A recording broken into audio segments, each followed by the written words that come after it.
우리 함께 기도드리겠습니다. 참 좋으신 하나님, 다사다난했던 2020년을 주님의 보호하심과 인도하시는 은혜 가운데 통과해내게 하시고, 하나님이 허락하신 2021년 새해를 맞이하게 하신 것 감사드립니다. 새로운 시간을 맞이하며 아버지 앞에 제단을 쌓고 이 새벽에 깨어 예배 드리게 하심을 감사드립니다. 주님, 이 집회의 시간이 우리 인생의 새로운 분기점이 되게 하시고, 하나님, 우리가 달려가야 할 길을 주님의 은혜와 놀라운 능력으로 달려가게 하여 주시옵소서. 주님의 교훈을 받고 우리 앞에 펼쳐질 모든 전투들을 승리하는 이기는 자 되게 하여 주옵소서. 부족한 종을 주님의 날개 그늘 아래 감추어 주시고, 사랑하는 주의 백성들을 위하여 친히 나타나 말씀하여 주실 때 겸손히 말씀을 받게 하시고 아멘으로 대답하게 하시며 믿음의 순종이 있는 용감한 믿음의 사람들 되게 하여 주시옵소서. 예수님 이름으로 기도드리옵나이다. 아멘. 전문가가 아니기 때문에 정확히 알지는 못하지만 미국의 드라마들은 꽤 오래전부터 이 시즌제라는 시스템이 보편화된 것 같습니다. 제목, 중심 인물들, 큰 주제는 그대로 이어지지만 시즌 1, 시즌 2 이렇게 한 시즌을 마무리하고 새로운 시즌을 시작하는 방식이죠. 꽤 괜찮은 아이디어라고 저는 생각합니다. 제작자 입장에서는 잠시 숨을 고르며 재충전할 수 있는 기회가 제공되고, 시청자 입장에서도 보다 완성도 높은 새로운 시즌을 기대와 설레임으로 기다릴 수 있기 때문입니다. 저는 종종 우리 하나님께서도 우리의 삶을 시즌제로 운영하신다, 그런 상상을 하곤 합니다. 물론 하나님을 위해서가 아니라 우리를 위해서이죠. 하나님에게는 필요하지 않지만 우리에게는 숨을 고를 수 있는 인터벌, 방향을 전환할 수 있는 전환점, 새롭게 출발할 수 있는 분기점, 그런 것들이 필요하기 때문입니다. 때문에 하나님은 한 주, 한 달, 한 해 이러한 시간의 매듭들을 통해 한 시즌을 마감하고 새로운 시즌을 시작할 수 있는 기회를 허락하십니다. 때로는 고난이나 시련, 이사나 이직과 같은 인생의 중요한 사건이나 변화들을 통해 한 시즌을 마감하고 새로운 시즌을 시작할 수 있는 계기가 만들어지기도 합니다. 때로는 특별한 사건이나 어려움은 없지만 말씀을 주시고 비전을 주심으로 새로운 시즌에 문을 열고 들어가게 하기도 하시죠. 아브라함에게 찾아오신 하나님께서 너의 고향과 친척과 아버지의 집을 떠나 내가 너에게 보여줄 그 땅으로 가라 말씀하셨을 때 아브라함 인생의 새로운 시즌은 시작되었고, 요셉을 시기 질투했던 형제들이 그의 인생을 완전히 망가뜨리려는 악한 의도를 가지고 아우를 애굽에 팔아버렸지만 그 일은 오히려 애굽을 새로운 차원의 삶으로 들어서게 만드는 새 시즌의 문이 되었습니다. 시어머니 나오미를 따라 자신에게는 이방 땅인 베들레헴으로 가기로 결심하였을 때 룻의 인생 2막은 새롭게 시작되었고, 다메섹 도상에서 예수 그리스도의 음성을 들었을 때 바울의 삶은 그가 한 번도 상상해 본 적이 없는 새로운 차원으로 이동하게 되었습니다. 하나님은 이렇게 참으로 다양한 계기와 방법을 통해 삶의 한 챕터를 마무리하고 새로운 챕터를 시작할 수 있도록 도우십니다. 제 경험에 의하면 대부분의 경우 하나님은 우리의 일상의 삶, 지극히 평범한 시간들을 통해 우리를 인도하시고 빚어내십니다. 하지만 하나님께서 특별하게 개입하고 계시는구나, 나에게 무엇인가 말씀하려 하시는구나 라는 생각, 그런 느낌이 들 때가 있죠. 그런 순간에 하나님의 뜻을 잘 헤아리고 믿음으로 순종하는 것은 너무나 중요한 일입니다. 왜냐하면 그런 순간은 우리 인생의 한 챕터가 마무리되고 새로운 챕터가 시작되는 아주 중요한 순간일 가능성이 높기 때문입니다. 그러한 인생의 전환점들을 통해 우리는 청산해야 할 과거를 청산할 수 있고, 얽매여 있던 무거운 것들로부터 자유로워질 수 있으며, 영적으로 한 단계 도약할 수 있고, 우리 앞에 열려있는 문을 열고 새로운 곳으로 들어갈 수 있습니다. 그러니 시즌이 바뀌고 있음을 깨닫고 하나님의 인도하심에 민감하게 반응하는 일은 굉장히 중요하고 지혜로운 일이죠. 새로운 해를 시작하는 지금은 그런 일을 할 수 있는 참 좋은 기회라고 저는 확신합니다. 하나님께서 주신 시간의 매듭들은 새로운 시즌을 시작할 수 있는 기회요 선물이기 때문입니다. 그러므로 새로운 한 해를 시작하며 갖는 이 3일간의 복된 예배가 새로운 시즌의 문을 여는 의미 있고 복된 전환점이 되기를 주님의 이름으로 축복합니다. 이스라엘 공동체는 한 시즌을 마감하고 새로운 시즌을 시작하는 전환점 앞에 서 있었습니다. 모세는 죽었고 이제 이스라엘의 지도자는 여호수아입니다. 이제 그들은 40년의 광야 생활을 마감하고 약속의 땅으로 들어가게 될 것입니다. 그러니 모든 상황들이 그들이 한 시즌을 이제 마감했고 새로운 시즌을 시작하는 자리에 서 있다고 말하고 있었던 것이죠. 그러니 그때는 굉장히 중요한 시점이었습니다. 어떤 태도로 어떻게 행동할지를 신중하게 결정해야 되는 아주 중요한 순간이었습니다. 이스라엘 백성들은 하나님께서 가르고 마르게 하신 요단강을 건너 가나안 땅으로 들어갔습니다. 배를 타고 건너가거나 다리를 놓아 건너가거나 가장 수심이 얕은 곳을 찾아 요단강을 건너갈 수도 있었을 것입니다. 하지만 하나님은 그러한 평범한 방법이 아니라 두고두고 기념할 수 있는 아주 특별한 방법으로 사랑하는 자녀들을 그 땅에 들어오게 하고 싶으셨던 것 같아요. 가나안 입성의 그 과정 자체가 기적이 되고 예배가 되게 하심으로 백성들의 간증이 되게 하려 하신 것입니다. 또한 그 소문을 들은 가나안 족속들의 기를 죽이려고 하신 것이기도 하죠. 보라, 이들은 내가 이토록 사랑하고 특별하게 돌보는 나의 백성들이다. 그러니 알아서 하기를 바란다. 이런 메시지였다는 겁니다. 여호수아서 5장 10절, 또 이스라엘 자손들이 길갈에 진쳤고 그달 14일 저녁에는 여리고 평지에서 유월절을 지켰으며 유월절 이튿날에 그 땅의 소산물을 먹되 그날에 무교병과 볶은 곡식을 먹었더라. 또 그 땅의 소산물을 먹은 다음 날에 만나가 그쳤으니 이스라엘 사람들이 다시는 만나를 얻지 못하였고 그의 가나안 땅의 소출을 먹었더라. 요단강을 건너온 백성들은 하나님께 행하신 이 놀라운 일을 기념하기 위해 길갈에 12돌을 세웠고 광야에서 난 모든 자들은 할례를 행하게 됩니다. 그리고 유월절을 지키죠. 유월절 이튿날 처음으로 가나안 땅의 소산을 먹게 되는데 다음날 만나가 그칩니다. 어떤 의미일까요? 이제 한 시즌이 완전히 마감되고 새로운 시즌이 시작되었다는 뜻입니다. 그러므로 여러분, 여리고 전투는요, 새로운 시즌을 맞이한 이스라엘이 경험하게 되는 첫 번째 전투였습니다. 새로운 시즌의 첫 번째 전투, 여러분 상식적으로 생각해도 중요한 의미가 있다는 느낌이 들지 않으세요? 그냥 여리고 전투인 것과 새로운 시즌, 새로운 땅에서 치르는 첫 번째 전투로서의 여리고 전투는 의미가 전혀 다르지 않겠어요? 사랑하는 여러분, 나의 인생에 허락되는 사건과 상황을 바라보는 관점과 해석의 실력은 정말 중요한 실력입니다.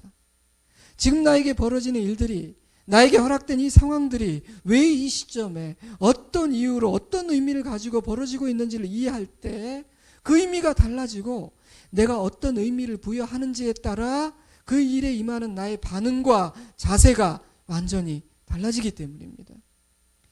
이스라엘 백성들이 여리고 전투의 의미와 중요성을 얼마나 이해했는지는 알 수가 없습니다. 그러나 하나님은 이 전투의 의미와 중요성을 정확하게 알고 계셨습니다. 때문에 매우 특별한 방법으로 여리고 전투를 치르게 하십니다.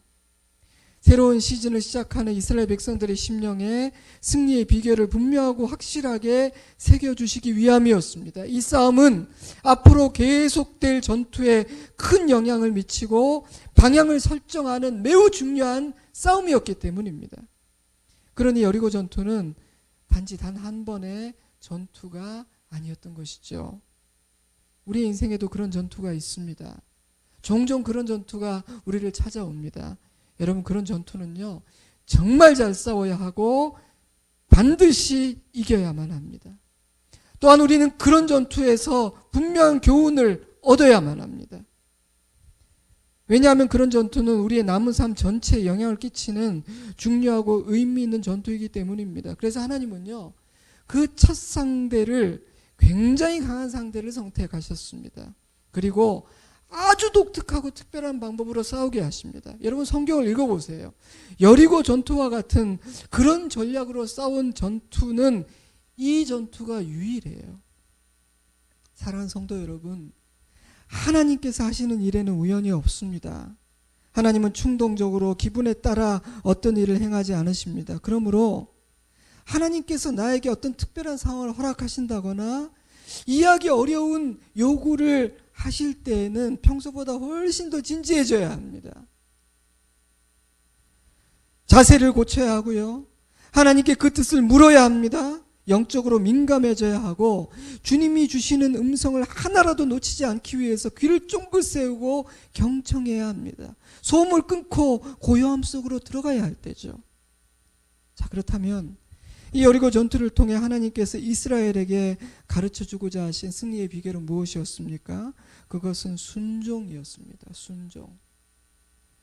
하나님은 새 시즌의 첫 번째 전투를 통해 주님께서 정하신 시간과 주님께서 가르쳐주신 방법과 전략에 철저하고 온전하게 순종하는 것, 바로 그것이 승리의 비결임을, 그렇게 하기만 하면 그 어떤 강한 적도 이길 수 있다는 사실을 이스라엘 백성들의 마음에 확실하게 새겨주고자 하셨던 것입니다. 현대의 성경은 6장 1절 말씀을 이렇게 풀어 썼어요. 여리고 성에 사는 사람들은 이스라엘 백성들을 두려워하여 성문을 굳게 닫고 일체 출입을 금하였다. 여러분, 당시의 분위기가 짐작이 되십니까? 여러분, 이 전쟁이라는 것은 원래 기싸움이에요. 아이들 싸움도 이게 기싸움이에요. 근데 이 여리고 성의 사람들은요, 이미 기세가 꺾여 있었습니다. 근데 여러분, 이스라엘이 강했기 때문입니까? 아니요. 이스라엘의 하나님이 두려웠기 때문이에요. 때문에 이스라엘은, 그들이 우리를 두려워하는 이유는 우리와 함께 하신 하나님이 크고 강하신 분이시기 때문이다. 하나님께 행하신 소문을 들었기 때문이다. 내가 간 것이 아니라 하나님이 강하신 것이다라는 사실을 분명하게 인식해야 했습니다. 여러분, 바로 그 부분에서 오해가 생기면요, 많은 문제가 생기기 시작해요. 하지만 그 사실을 분명하게 기억하면 내가 무엇을 해야 하는지가 분명해집니다. 그것은 순종입니다. 내가 강한 것이 아니라 나와 함께 하신 하나님이 크고 강하신 분이라는 사실을 안다면, 그래서 적들이 나를 두려워하는 것이라는 사실을 내가 인식한다면 강하신 그분의 음성을 듣고 따르려 하겠죠. 그것이 지혜라고 생각하기 때문입니다. 그분을 주목하고 그 입에서 어떤 말이 나오는지를 듣기 위해 귀를 쫑긋 세울 것입니다. 그것이 내가 지금 해야 되는 일이며 그것이 지혜라는 것을 알고 있으니까요. 여러분, 그것이 1절이 담고 있는 메시지예요. 2절부터는요, 여리고 전투를 위한 구체적인 지침이 주어집니다. 근데 하나님은 이런 말씀으로 시작하세요. 보라, 내가 여리고와 그 왕과 용사들을 내 손에 넘겨주었으니. 근데 이 동사의 시제가 완료형이에요. 무슨 뜻입니까? 말씀이 주어진 그 시점에 이미 다 이루어졌다는 거예요. 너에게 주었다, 네 거다라는 말입니다. 전투는 아직 시작되지도 않았는데 하나님은 이스라엘의 승리를 선언하신 것입니다. 여러분이라면 이런 말씀을 주실 때 믿으시겠습니까? 하나님의 말씀이 주어졌다고 하지만 이게 믿어지겠습니까? 그들이 정탐한 바에 의하면 가나안 족속들은 크고 강했으며 게다가 여리고 성은 그 중에서도 가장 견고하고 강한 성 중 하나였는데 말입니다. 그러나 여호수아는 믿었던 것 같아요. 그런 하나님의 말씀에 대한 믿음도 없이 이어지는 하나님의 말씀에 온전히 순종하기는 어려웠을 것 같기에 저는 여호수아가 하나님의 말씀을 믿었다고 확신합니다. 내 손에 넘겨주었다, 완료형으로 말씀하셨으니 이제 어떻게 하면 됩니까? 가서 그냥 거두면 되는 거예요. 다 주셨으니까 거두면 되는 거예요. 자, 그런데 이제 여기 중요한 포인트가 있어요. 하나님은요, 하나님께서 이미 다 이루어 놓으신 승리라는 열매를 어떻게 하면 거둘 수 있는지 그 거두는 방법에 대해서 말씀을 해주세요. 여러분, 하나님의 선물은요, 은혜로 거저 주어지지만 그것은 내가 원하는 방법으로, 나의 방식으로 내가 원하는 때에 거둘 수 있는 그런 것이 아니라 하나님께서 정해 주시는 그 방법과 절차와 순서에 따라 하나님의 때에 취하고 누릴 수 있는 것이기 때문입니다. 그러므로 온전한 순종이 중요한 것이고요. 그러므로 1절 이후에 주어지는 그 구체적인 방법론이 그게 중요한 거예요. 자, 그렇다면 여리고 전투의 승리라는 그 열매는 어떻게 거둘 수 있는 것입니까? 제가 3절에서 5절까지를 다시 한번 천천히 읽어 드릴 테니 그 장면을 상상하면서 들어보시기 바래요. 너희 모든 군사는 그 성을 둘러 성 주위를 매일 한 번씩 돌되 엿새 동안을 그리하라. 제사장 7은 7 양각 나팔을 잡고 언약궤 앞에서 나아갈 것이요 7째 날에는 그 성을 7번 돌며 그 제사장들은 나팔을 불 것이며 제사장들이 양각 나팔을 길게 불어 그 나팔 소리가 너희에게 들릴 때에는 백성은 다 큰 소리로 외쳐 부를 것이라. 그리하면 그 성벽이 무너져 내리리니 백성은 각기 앞으로 올라갈지리라 하시매. 참으로 황당한 말씀이었습니다. 여호수아뿐만 아니라 그 누구도 하나님께서 이런 엄청나고 말도 안 되는 전략을 주실 거라고 상상도 하지 못했을 거예요. 제가 글을 하나 읽어드립니다. 3300여 년 전에 세워진 것으로 추정되는 여리고성은 외벽과 내벽이라는 이중의 성벽으로 보호받고 있었다. 외벽은 약 5m 높이의 기초 성벽 위에 진흙 벽돌을 쌓아 올린 두께 2m, 높이 7m 정도의 높고 웅장한 벽이었다고 한다. 설사 외벽을 뚫어낸다 해도 그 외벽 못지않게 높고 단단한 내벽이 버티고 있었으니 실로 난공불락이라 느껴질 만한 성이었다. 그런데 여러분, 그토록 강력한 성을 활을 쏘고 창을 던지는 것이 아니라 놀랍고 신비한 전력이나 기습 공격이 아니라 무장이 해제된 무방비의 상태로 7일 동안 성주위를 돌고 나팔을 불고 소리를 지름으로 무너뜨린다. 이건 아무리 생각해봐도 너무너무 비상식적인 전략이었습니다. 그런데 무시하기에는 하나님의 음성은 너무도 또렷하고 선명했습니다. 하나님의 얼굴을 보니 웃음기가 하나도 없고 너무너무 진지한 표정으로 말씀하고 계셨습니다. 여러분, 이럴 때는 어떻게 해야 될까요? 순종해야 합니다. 순종해야 합니다. 하나님이 진지하게 다가오시면요, 내게 이해가 되든 안 되든 순종해야 됩니다. 하나님이 진지하실 때는 그 일은 중요한 일이에요. 하나님 지금 농담하고 계신 것이 아닌 것이니까요. 그럴 때는요, 마음을 단단히 먹고 순종해야 합니다. 그러면 결과가 좋습니다. 반드시 그렇습니다. 솔직히 납득이 되고 이해가 되는 일에 순종하는 것도 쉬운 일은 아니죠. 쓴뿌리를 지닌 죄인, 믿음이 부족한 우리 안에는 하나님의 말씀을 듣지도 않고 순종하지도 않으려 하는 반항심이 있고 불신앙이 있거든요. 때문에 하나님은 모든 종류의 순종을 기뻐하십니다. 때문에 하나님은 모든 종류의 순종에 반드시 보상을 해주십니다. 왜냐하면 하나님은 죄인에게 순종이라는 것이 얼마나 놀라운 일인지, 얼마나 귀한 일인지를 누구보다도 잘 아시기 때문이에요. 그래서 하나님은 우리의 순종을 기뻐하세요. 그러니 인간의 경험과 상식으로 납득이 되지 않는 일에 순종하는 것은 더 어려운 일입니다. 때문에 그러한 종류의 순종은 오직 믿음으로만 가능한 일이기에 그런 순종은 하나님께 큰 영광을 돌리는 위대한 예배가 되는 것입니다. 여러분, 예배의 본질이 무엇입니까? 예배의 본질은 하나님의 이름을 높이는 것이고 하나님을 기쁘시게 하는 것 아닙니까? 그러므로 인간적으로 이해하기 어렵고 따르기 어려운 말씀에 순종하는 것은요, 아름다운 예배가 되는 거예요. 가장 향기 나는 예배가 되는 거예요.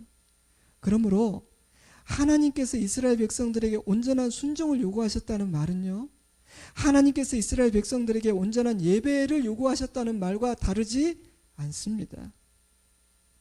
나의 지식과 경험으로는 이해되지 않지만 하나님께서 나에게 말씀하신 것이 분명하기에 순종하는 그러한 종류의 순종, 믿음의 순종, 그것은 참된 예배요 위대한 예배이기 때문입니다. 때문에 저는 지금 하나님께서 이 새로운 시즌을 시작하는 이스라엘 백성들이 임하는 첫 번째 전투를 통해 그들에게 참된 예배를 가르치고 계신다는 생각이 들었어요. 순종은 예배의 본질이잖아요.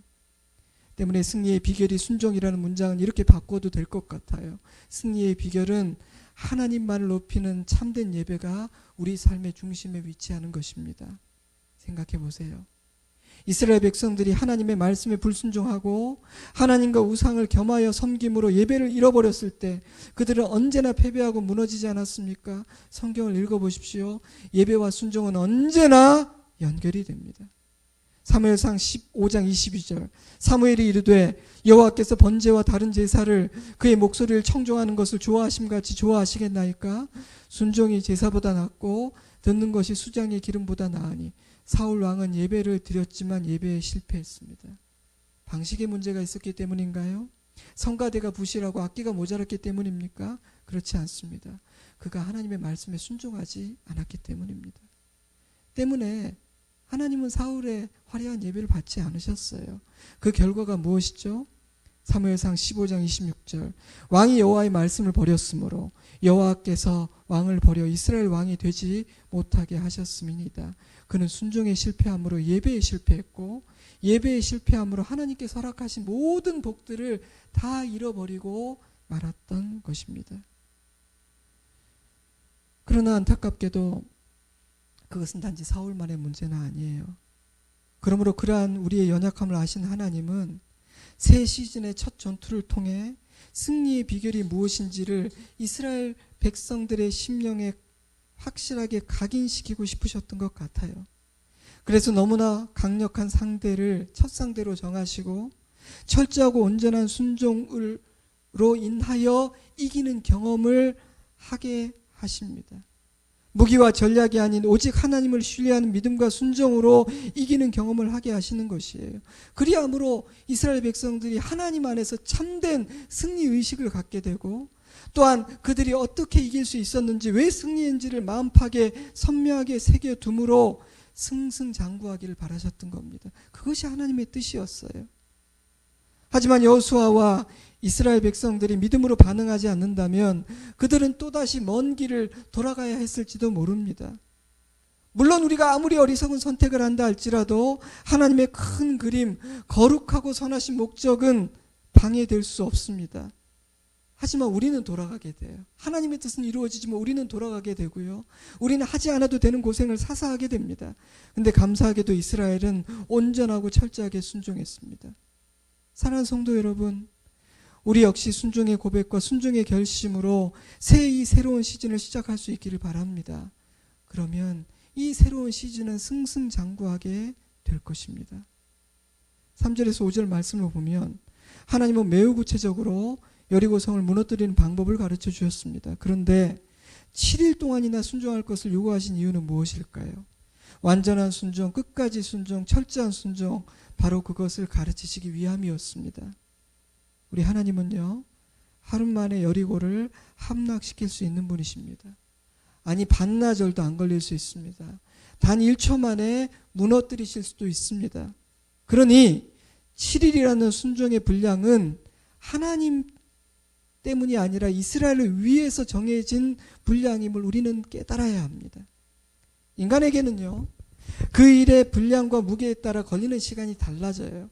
1층짜리 목조 건물을 짓는 것과 100층짜리 철근 콘크리트 건물을 짓는 데 걸리는 시간과 노력과 인력은 다를 수밖에 없죠. 하지만 우리 하나님에게는요, 일의 경중과 분량이 그 일을 이루는 데 걸리는 시간을 결정하는 요소가 전혀 되지 않아요. 천지를 말씀으로 지으신 분 아니십니까? 옥에 갇힌 요셉을 한순간에 애굽의 총리가 되게 하시는 분이 아닌가요? 그러니 하나님께서 어떠한 일에 일정을 잡으시는 기준과 이유는 사람이 그것과는 완전히 달라요. 심오한 그분의 뜻이 언제나 있는 겁니다. 그분의 뜻에 의해서 그 때와 시와 분량과 시간이 결정되는 겁니다. 여러분 이해가 되시죠? 그러니 하나님께서 그 안에 이루고자 하시는 것이 있어요. 여러분 반나절짜리 순종과 한 달짜리 순종과 1년짜리 순종은 전혀 다릅니다. 느끼는 것이 다르고 깨닫는 것이 다르고 얻는 것이 달라요. 그 시간에 따라 요구되는 인내와 믿음의 분량도 다릅니다. 그런데 이번에는요, 하나님께서 7일이라는 시간의 분량을 정해 주셨어요. 자, 지금까지 말씀드린 것처럼요, 우리는 모르지만 하나님께서 7일을 정하신 이유가 있는 거예요. 그러니 우리는 그저 하나님께서 정해주신 그 시간을 따르면 됩니다. 그 분량을 잘 채우려고 해야 되는 거예요. 엿새 동안 이스라엘은 매일 한 바퀴씩 여리고성을 돌았습니다. 한 바퀴 도는데 걸리는 시간을 정확히 알 수는 없지만 뭐 그리 오래 걸렸겠어요. 그러니 시간이 많이 남았을 거예요. 저는요, 그럼 남는 시간에 무엇을 했을까? 그런 질문을 해봤어요. 하루 종일 놀지는 않았을 거 아니에요. 한 바퀴인데 매일 7일째만 7바퀴고. 만약 그들이 그 남는 시간 동안 세속적인 일을 하고 인간적인 감정에 사로잡혀 시간을 보냈다면 두려움이나 염려라는 감정이 찾아왔겠죠. 돌 때는 믿음으로 돌았지만 돌아오고 나니 오만 잡생각이 드니까요. 그런데 7일 동안 계속해서 순종한 것을 보면, 그 시간의 분량을 채운 것을 보면 성을 돌고 난 후에 나머지 시간을 이 사람들이 정말 잘 보냈던 것 같아요. 부정적인 대화를 하고 불신앙의 생각들을 나눈 것이 아니라 예배를 드리고 기도하고 하나님을 묵상하고 믿음의 말로 서로를 격려했을 것 같아요. 그랬기 때문에 그 다음날 일어나서 나가자! 주님의 말씀에 순종하자! 또 그렇게 할 수 있는 거예요. 오늘도 예배를 드리자! 저는요, 그 모든 과정이 하나님께서 이스라엘 백성들을 불러서 등록시키고 수료하게 하시는 7일간의 순종훈련, 믿음훈련 프로그램에 속해 있었다고 생각해요. 하나님은 그들에게 일상에서의 승리, 일상에서의 순종을 가르치신 것입니다. 여러분, 새해에는 일상에서 실패하지 않으시기를 주님의 이름으로 축복합니다. 여리고성을 돌고 와서 그 나머지 시간을 정말 잘 보내시기를 바라요. 자, 근데 그것이 전부가 아니에요. 6장 10절을 봅니다. 너희는 외치지 말며 너희 음성을 들리게 하지 말며 너희 입에서 아무 말도 내지 말라. 그리하다가 내가 너희에게 명령하여 외치라 하는 날에 외칠지니라 하고 여호와의 괴가 그 성을 한 번 돌게 하고 그들이 진영으로 돌아와서 진영에서 자니라. 이 7일간의 순종의 훈련에는 침묵과 절제의 훈련, 입과 혀의 훈련이 포함되어 있었어요. 성을 돌 때는 잡담 금지입니다. 오직 여호와의 나팔 소리만이 들립니다. 그러나 입을 열고 소리를 질러야 할 때가 있었습니다. 그때는 온 힘을 다해서 외쳐야 했습니다. 사랑하는 성도 여러분, 새로운 시즌에서 승리하기 위해 우리의 입술도 우리의 혀도 순종의 훈련을 할 수 있기를 바랍니다. 우리의 입에서 나오는 말이 달라지고 입을 열 때와 닫을 때를 분별할 수 있을 때 우리는 난공불락의 성을 무너뜨릴 수 있을 것입니다. 이제 말씀 맺겠습니다. 만약 우리가 새롭게 시작하는 우리에게 허락된 이 아름다운 새 챕터를 이전과는 다르게 써내려가기를 진심으로 원한다면 우리도 이스라엘처럼 순종을 배워야 합니다. 반짝하는 순종, 잠시 뜨거워져서 하는 한때의 헌신이 아니라 오직하게 신실하게 한결같이 순종하는 순종의 삶을 배워야 합니다. 화려하지도 않고 요란 떨지도 않지만 성을 돌 시간이 되면 어김없이 나타나 성을 도는 사람, 성을 돌고 난 나머지 시간을 주님 앞에서 정말 잘 보내는 그런 사람이 되어야 합니다. 그런 사람은 승리합니다. 그런 사람이 가득한 공동체는 이기는 공동체가 됩니다. 하나님은 적이 강한지 아닌지를, 나의 손에 어떤 무기가 있고 어떤 전략이 있고 어떤 군사가 있는지를 주목하지도 묵상하지도 말라고 말씀하십니다. 왜냐하면 전쟁의 승패는, 이 가나안 땅에서 이어질 그 전쟁들의 승패는 적의 강함이나 약함에 의해서 결정되지 않기 때문입니다. 이스라엘 백성들의 지혜와 실력에 달려있지도 않았기 때문입니다. 그러한 교훈을 주시기 위해 하나님은 첫 전쟁의 상대와 첫 전쟁의 전략을 결정하시고 그들에게 주신 것입니다. 하나님은 이스라엘 백성들이 이 첫 번째 전쟁을 통해 깨닫기를 바라셨습니다. 그리고 그 승리의 비결을 신비에 새김으로 이어지는 전투의 방향을 분명하게 설정하기를 바라셨습니다. 저는 이 3일간의 집회가 그 방향을 설정하는 집회가 되기를 주님의 이름으로 축복합니다. 우리도 그 일을 해야 합니다. 새롭게 시작하는 새로운 시즌에는 이기는 자 되시기를 바랍니다. 그 비결은 순종입니다. 하나님께서 정해주신 순종의 분량을 믿음으로 묵묵히 끝까지 채우는 것입니다. 아무 일도 일어나지 않는 것 같아도 하나님을 신뢰하며 끝까지 철저히 순종하는 것입니다. 일상의 삶에서 승리하고 나의 입술을 훈련하며 참된 예배가 내 삶의 중심에 서서 나를 지키고 세우고 인도하는 인도자가 되게 하는 것입니다. 사랑하는 성도 여러분들이요, 오늘 이 새벽 우리 앞에 새롭게 허락된 새로운 시즌의 방향을 분명하게 설정할 수 있기를 바랍니다. 그리고 우리 모두 이기는 자 되어 주님을 찬양하는 2021년 한 해가 되기를 바랍니다. 기도하겠습니다. 제가 먼저 하나의 기도 제목을 드리겠습니다. 우리 함께 기도하고요. 또 계속해서 우리 담임 목사님 나오셔서 기도 제목을 주실 것입니다. 이렇게 기도했으면 좋겠습니다. 아버지, 제가 진심으로 새로운 시작을 하기를 원합니다. 지나온 여러 시즌 동안 나의 원수가 훔쳐가고 빼앗아간 모든 것들을 되찾는 새 시즌이 되게 하여 주옵소서. 온전한 순종과 참된 예배를 배우고 내 삶과 우리 가정의 중심에 세우게 하옵소서. 주님이 정해주신 그 시간과 순종과 인내의 분량을 채우게 하옵소서. 가르쳐주신 그 승리의 비결을 마음에 새기고 절대 잊지 않게 하옵소서. 오늘 나에게 주신 말씀을 생각하며 기도하겠습니다. 나의 뜻을 내려놓고 성령 하나님께서 이끄시는 대로 자유롭고 깊게 기도하시기 바랍니다. 충분히 기도하시기 바랍니다. 기도하겠습니다.